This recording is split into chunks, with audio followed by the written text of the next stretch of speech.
There's an attack that's going on right now, and it's Pakistan. Pakistan is another Muslim country with 160 million people, and they have nuclear weapons, and they have the means to deliver them. Now, back last summer in Chicago, there was a debate among the Democratic candidates, and Obama came out and said, I want to have the unilateral U.S. bombing of northwest Pakistan. Mrs. Clinton said, no, you don't want to do that. McCain said no. Even Bush said no. And now the U.S. is doing what Obama demanded. The U.S. is bombing northwest Pakistan. And indeed, the U.S. and NATO troops and the Afghan troops are preparing to invade Pakistan across the Afghan border. Now, why are they doing that? This is the one part of the world where they still talk about Bin Laden, Al-Qaeda, the war on terror, all of this idiotic mythology. Why are they doing it? They want to destroy the Pakistani central government. You probably saw the statement the other night from the Prime Minister of Pakistan, Gilani. He says, our national honor and sovereignty does not allow foreign troops to come into our country. And he's absolutely right. But the U.S. and NATO are now going to do that under the new policy. The goal is to destroy Pakistan. You see Iraq now carved into 3 parts. Pakistan will be into 4 or 5 parts. It will be Sindh, Pashtunistan, Baluchistan, Waziristan, and on, and that will never end. That's the goal. Now, why are they doing that? Not so much because it's an Islamic country, although that does figure in, mainly because it's a potential ally of China. It's traditionally friendly to China, and under conditions of world crisis, Pakistan would tend to gravitate back towards China. So look at our hit list now. We've got not Iran on the hit list anymore. Iran is now a candidate to be played against Russia.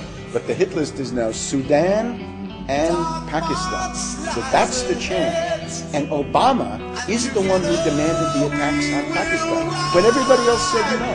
So McCain, ironically, was a better friend of the Muslims than Obama was, because McCain said, I talked to General Musharraf about these things. I don't do it unilaterally. And Obama said, no, it's got to be unilateral. That's the Brzezinski policy. That's what, of course, Obama has no idea.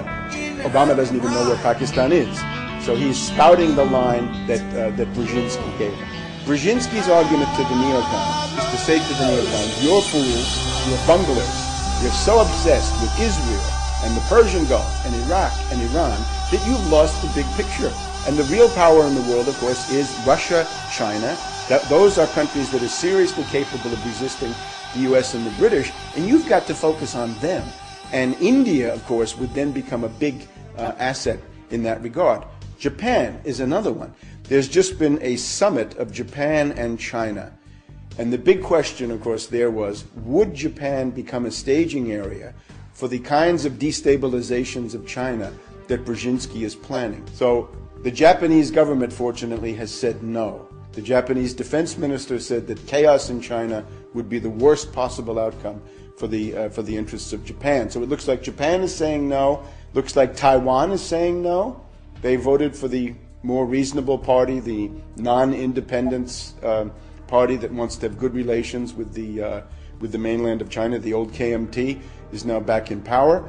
So everybody in the world is now in the process of choosing sides. Now, the point of having Obama is you've got the same old imperialism, and you're going to give it a facelift. You're going to give it cosmetic surgery. And one goal is to have that face for Africa.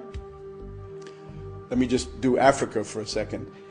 The goal in the case of Africa is to kick the Chinese out. It's to deprive China of the oil. We've seen it with Sudan. Oil, raw materials, minerals, and other things that they get from China. Ultimately, Brzezinski would like to isolate China, encircle it, and then reach a point where China would have nowhere to turn for oil except the Russian oil wells in eastern Siberia.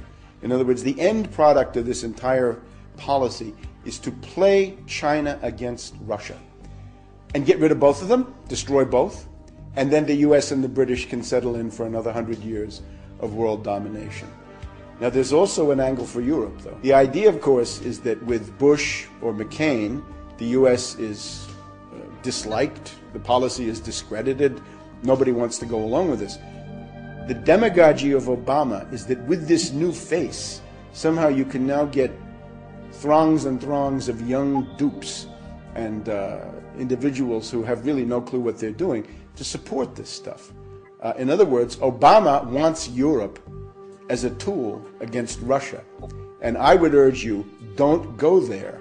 Realize that that is what you're being offered, and don't do it. And if Obama comes from London to Paris to Berlin, it would be important for people to go out there and say, well, or not to go out there, say, we don't want any part of this. This is the policy that Brzezinski's been following. NATO expansion, far beyond the lines that were agreed on back in 1990 and 1991. You may remember there was an agreement that said the U.S. would not even go into East Germany. And now we're all the way to Lithuania and Georgia and Ukraine and all these places. Now, what we're headed into is a Polish missile crisis. You had the Cuban Missile Crisis in 1962. That was bad enough. The Polish missile crisis is going to be worse because there are elements in Poland, there are elements in the Czech Republic. There's even an element in Lithuania. There's a forward tentacle of that system in Lithuania, right on Russia's doorstep. What is the goal of that? It is the ability to have a first strike, surprise attack, to destroy the Russian nuclear deterrent on the ground, and then the second strike launched by the Russians can somehow be suppressed by these missiles in Poland. So it is a step towards World War III. And it is Brzezinski, another angle that goes with it. The independence of Kosovo, under what amounts to a criminal organization, in my view, is another one of Brzezinski's projects. And this, of course, is designed as an affront to Russia. Today we have the indictment of the capture of this guy, Karadzic. Karadzic is a very bad guy, but why now? And what's the goal? This is designed to further inflame relations with Russia, even as a possibility of war between Russia and Georgia comes on the horizon. So this is now a full strategic envelopment. This is not just Iraq and the Persian Gulf. This is now a worldwide strategy. And again, the mind of it is Brzezinski. This is already being implemented in the United States. I better point that out too. You think you see Bush and Cheney as the leaders of the United States. They're not. They're gone. They're finished. Not even lame ducks. They're the janitors of the White House, the groundskeepers.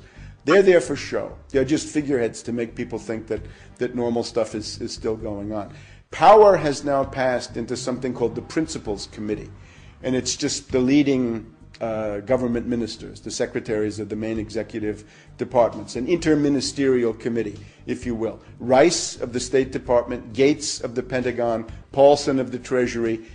Admiral Mullen of the Joint Chiefs of Staff is a very important guy also in this. But these people are bureaucrats. They don't really have policies. The policies that they're carrying out are from Brzezinski, and that is no attack on Iran, make a deal with North Korea. And Cheney was horrified by that. Cheney almost had his 99th heart attack over the deal with North Korea, and this was done by Rice. But attack Pakistan, get ready to attack Sudan, get ready to attack Zimbabwe, get ready to attack Burma. In many cases, it's done under humanitarian considerations. It's not bin Laden, Al-Qaeda. Pakistan is the exception. But in most of these places, like Sudan or Zimbabwe, it's human rights. Goes back to Carter, right? Goes back to the time when Brzezinski was running the National Security Council. So what you've got is a shift. Instead of having imperialism with right-wing slogans, you've got imperialism with left-wing slogans. But the content is either the same, or I would argue worse, because the neocons had one benefit. They picked on relatively defenseless states. In other words, everybody knew there was no way that Iraq could strike the United States directly. It's not even easy to see how Iran could strike the U.S. directly. But when you get to Russia and China, that looks very different, doesn't it? Because now there are intercontinental ballistic missiles and H-bombs, and they can defend themselves, and they will. So the neocon game is over, but you can see that at least they had some limits to their insanity, whereas with Brzezinski, the insanity is essentially unlimited.